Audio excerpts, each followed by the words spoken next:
Good morning students. GVA school Bhainsli में आपका स्वागत है। संस्कृत में हमारा पहला अध्याय कंप्लीट हो गया था। आज हम अध्याय नंबर 2 प्रारंभ करेंगे। अध्याय नंबर 2 है सवर्ण काका है सोने का कौवा। परस्तुतु पाठः श्रीपदं शास्त्रिणः विरचितं विश्वकथाशतकम् इति कथासंग्रहात् गृहीतो अस्ति। प्रस्तुत पाठ श्री पदम शास्त्री द्वारा रचित विश्व कथा शतकम नामक कथा संग्रह से लिया गया है। अत्र विविध राष्ट्रेषु व्याप्तानां शतम लोककथानां वर्णनम विद्यते। यहाँ विभिन्न देशों की 100 लोक कथाओं का संग्रह है। ऐसा कथा वर्मा म्यांमार देशस्य श्रेष्ठा लोककथा अस्ति। यह बर्मा देश की एक श्रेष्ठ कथा है। अस्या कथाया लोभस्य दुष्परिणामः तथा च त्यागस्य सुपरिणामः सवर्ण पक्ष काक माध्यमेन वर्णितो अस्ति।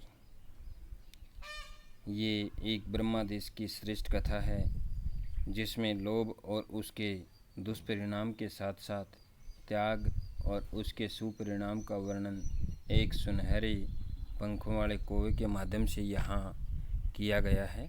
अब हमारा जो ये द्वितीय अध्याय है अर्थात सोने का कौवा, वो कहानी प्रारंभ होती है। पूरा कस्मिंश्चित् ग्रामे एका निर्धना वृद्धा स्त्री निवसत्। प्राचीन काल में किसी गांव में एक गरीब वृद्धा स्त्री रहती थी। कि पुराने समय में किसी गांव में एक गरीब वृद्धा स्त्री रहती थी। तस्या च एका दुहिता विनम्रा मनोहरा च आसीत्। उसकी एक विनम्र और सुंदर पुत्री थी। मनोहर मन को हरने वाली सुंदर थी। एकदा माता स्थाल्यां तण्डुलान् निक्षिप्य पुत्रीम् आदिशत्। एक बार माता ने थाली में चावल डालकर पुत्री को आदेश दिया। सूर्यातपे तण्डुलान् खगेभ्यो रक्षकः। सूर्य की धूप में चावलों की पक्षियों से रक्षा करो अर्थात रखवाली करो। माता ने यह आदेश उस पुत्री को दे दिया। किंचित् कालानन्तरम् एको विचित्र काकः समूढ़ये तस्या समीपम् आगच्छत्। कुछ समय के बाद एक विचित्र कौवा उड़कर उसके पास आया। देखिए, पुराने समय में किसी गांव में एक गरीब बूढ़ी स्त्री रहती थी, वृद्धा स्त्री रहती थी और उसके एक विनम्र और सुंदर पुत्री थी। एक बार माता ने थाली में चावल डाल करके उस पुत्री को आदेश दिया कि बेटी, सूर्य की धूप में चावलों की पक्षियों से रक्षा करो। कुछ समय के बाद ही वहाँ पर एक विचित्र कौवा उन चावलों के पास आकर के बैठ जाता है।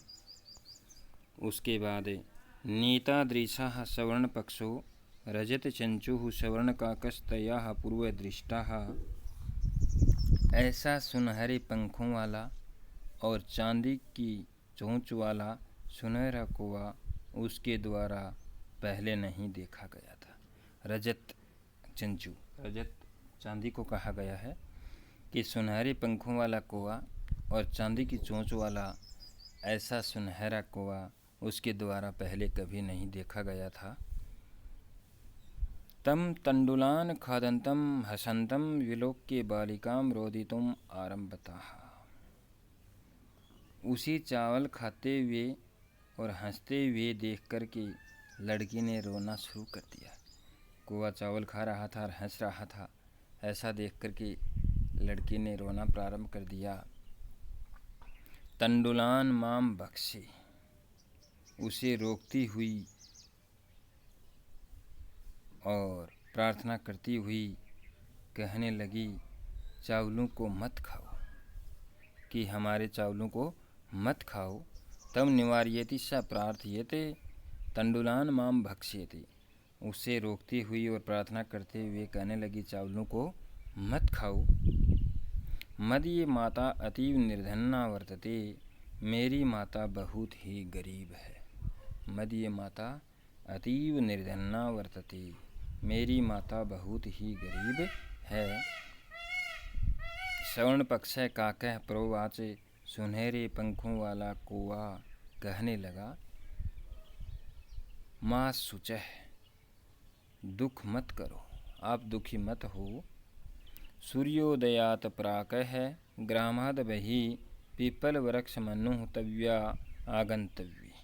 सूर्य निकलने से पहले गांव से बाहर पीपल के पीछे अर्थात पीपल के पास तुम आ जाना। उस कौवे ने कह दिया कि आप चिंता मत करो, दुखी मत हो। कल सुबह सूर्य उगने से पहले गांव के बाहर एक पीपल का जो वृक्ष है उसके पास तुम आ जाना। अहम तुभ्यम तंडूल मूल्यम दास्यामि, मैं तुम्हें तुम्हारे चावलों का मूल्य दे दूंगा। पर हर्षिता बालिका निद्रामपि न लेभे, खुश हुई बालिका को नींद भी नहीं आई। इसमें ये बताया गया है कि ऐसा सुनहरे पंखों वाला और चांदी की चोंच वाला सुनहरा कौवा उस बालिका के द्वारा पहले कभी भी नहीं देखा गया था। उसे चावल खाते हुए और हंसते हुए देख कर के लड़की ने रोना प्रारंभ कर दिया। उसे रोकती हुई वह प्रार्थना करने लगी और चावलों को मत खाओ ऐसा कहने लगी, और कि आप हमारे चावलों को मत खाओ, मेरी माता है वो बहुत ही गरीब है। तो ऐसी लड़की की बातें सुनकर के सुनहरे पंखों वाला कौवा कहने लगा, आप दुखी मत हो। कल सुबह सूर्य निकलने से पहले गांव से बाहर पीपल के पेड़ के पीछे तुम वहां आ जाना और मैं तुम्हें तुम्हारे चावलों का मूल्य दे दूंगा। ऐसी बातें सुनकर के उस लड़की को पूरी रात भर नींद भी नहीं आई। आगे देखिए, सूर्योदयात पूर्वमेव सा तत्र उपस्थिता, सूर्य के निकलने से पहले ही वह वहाँ पहुँच गई। वृक्षोपरि विलोक्य सा च आश्चर्यचकिता संजाता यत् तत्र सवर्णमय प्रसादो वर्तते। वृक्ष के ऊपर देख करके हैरान हो गई कि वहाँ सोने का महल है। वो लड़की सूर्य उदय होने से पहले अगले दिन वहाँ पहुँच गई और वहाँ जाकर के वो देखती है कि इस पेड़ के ऊपर तो सोने का महल है। सोने का महल देख करके वो लड़की आश्चर्यचकित हो जाती है। प्रासाद महल को कहा गया है सवर्णमय सोने का महल। यदा काकः सयित्वः प्रबुधस्तदा तेन सवर्ण गवाक्षं कथितम् अहो बाले तवमागताः तिष्ठ, अहम तत्वकृते सोपानम अवतारयामि।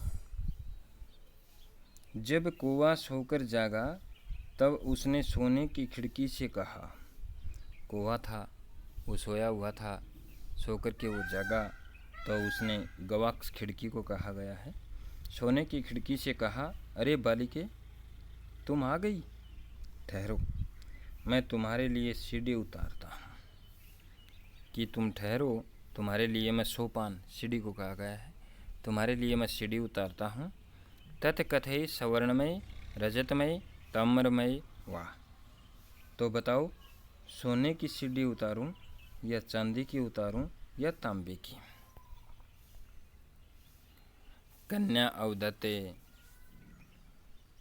कन्या कहने लगी, अहम निर्धन मातु दुहिता अस्मि, मैं गरीब माँ की बेटी हूँ। दुहिता पुत्री होती है, मैं गरीब माँ की बेटी हूँ। ताम्रमेव सोपानेव आगमिष्यामि, तांबे की सीढ़ी से ही आ जाऊंगी। परम सवर्ण सोपानेन सा सवर्ण भवनम आहरोते, परंतु सोने की सीढ़ी से वह सोने के महल में पहुँची। चीरकालम भवने चित्र विचित्र वस्तूनानि संजितानि दृष्ट्वा सा विषम्य गत्ताः, महल में अनोखी वस्तुएं सजी देख करके वह बहुत देर तक हैरान रह गई। श्रांताम ताम विलोक्य काकः अवदत् पूर्व लघु प्रातः राशय क्रियताम वद तव सवर्णस्थाल्यां भोजनं करिष्यसि किं वा रजतस्थाल्यां उत या ताम्रस्थाल्यां। उसी थकी हुई, श्रांत का मतलब थकना होता है, थकान होती है। उसी थकी हुई देख कर के कौवा कहने लगा, पहले थोड़ा नाश्ता कर लो। प्रातः राशय, पहले थोड़ा सा नाश्ता कर लो। बताओ, तुम सोने की थाली में भोजन करोगी या चांदी की थाली में या फिर तांबे की थाली में भोजन करोगी। बालिका अवदत। लड़की बोली, ताम्रस्थाल्याम एव अहम, मैं तो तांबे की थाली में ही, मैं गरीब हूँ इसलिए तांबे की थाली में ही भोजन करूँगी। निर्धनानाम भोजनम करिष्यामि, मैं गरीब हूँ और तांबे की थाली में ही भोजन ग्रहण करूँगी। तदा सा आश्चर्यचकिता संजाताः यदा सवर्णकाकेन सवर्णस्थाल्यां भोजनम परिवेशितम। वह कन्या हैरान रह गई जब सुनहरे कौवे ने सोने की थाली में भोजन परोस दिया तो। न एतादृशं स्वादु भोजन मद्यावधि बालिका खादितवती, ऐसा स्वादिष्ट भोजन लड़की ने अब तक नहीं खाया था। काको अवदत, कौवा बोला, बालिके, हे बालिका, अहम इच्छामि यत् तवं सर्वदा अत्रैव तिष्ठं परम तव मातु तु एकाकिनी वर्तते। हे बालिका, मैं चाहता हूँ कि तुम हमेशा यहीं रहो, परंतु हमारी माता अकेली है, तुम शीघ्र ही घर जाओ। तवं शीघ्रमेव गृहं स्वगृहं गच्छ, तुम शीघ्र ही अपने घर जाओ। इत्युक्त्वा काकः कक्ष्याभ्यन्तरात् तिस्रः मंजूषा निस्सार्य तां प्रत्ययम् अवदत्। ऐसा यह कहकर कौवा मकान के कमरे के अंदर से 3 पेटियां निकालकर उसे कहने लगा, बालिके, हे बालिका, यथेच्छाम ग्रहणम मंजूषा में काम, कि इच्छा के अनुसार एक पेटी ले लो। लघुत्तमा मंजूषा प्रगर्ह्या बालिका कथितम इयम यत एव मदीय तंडुलान मूल्यम। इतना यह मेरे चावलों का मूल्य। मैं घर जाकर उसने एक छोटी सी पेटी लेकर कहने लगी, इतना ही है मेरे चावलों का मूल्य, मदीय तंडुलाम, मेरे चावलों का मूल्य इतना ही है। गृहम आगते तया मंजूषा समुद्घाटिता, उसने घर आकर के पेटी खोली। तस्या महारहाणि हीरकाणि विलोक्य सा परहर्षिता तदनादिनकाः च संजाताः। उसमें बहुमूल्य हीरे देखकर वह प्रसन्न हो गई और उस दिन से धनवान हो गई। तस्मिन् एव ग्रामे, ये तो एक कहानी थी, एक गरीब औरत की कहानी थी। अब यहाँ से दूसरी कहानी प्रारंभ होती है। तस्मिन् एव ग्रामे, उसी गांव में, एका अपरा लुब्धा वृद्धा नयुसन, उसी गांव में एक दूसरी लोभी बुढ़िया भी रहती थी। तस्या अपि एका पुत्री आसीत, उसके भी एक पुत्री थी। ईर्ष्या सा तस्य सवर्णकाकस्य रहस्यमेव ज्ञातवती। ईर्ष्या के कारण उसने उस सुनहरे कौवे के रहस्य को जान लिया था। सूर्यातपे तंडुलान् निक्षिप्य तया अपि स्वसुता रक्षार्थं नियुक्ताः। सूर्य की धूप में चावल रख कर के उसने भी अपनी पुत्री को रखवाली के लिए कह दिया या लगा दिया। तथैव सवर्णपक्षः काकः तंडुलान् भक्ष्यन्नपि तामपि तवे कार्यते। प्रातस्तत्र गत्वा सा काकं निर्भत्स्यन्ति प्रोवाच भू नीच काकः।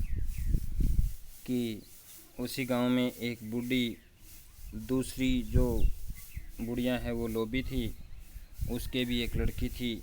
ईर्ष्या के कारण उसने उसे सुनहरे कौवे के रहस्य को जान लिया था और सूर्य की धूप में चावल रख कर के उसने भी अपनी पुत्री को रखवाली के लिए लगा दिया था। उसी प्रकार सुनहरे पंखों वाले कौवे ने चावल खाते हुए उसे भी वहाँ पर बुलाया, उस लड़की को। सुबह वहाँ जाकर वह कौवे की निंदा करती हुई कहने लगी, हे नीच कौवे, भो नीच काकः है, हे नीच कौवे, अहम आगता मह्यम तंडुल मूल्यम प्रियच्छः, मुझे चावलों का मूल्य दो। काको हो अब्रवीतः है, कौवा बोला,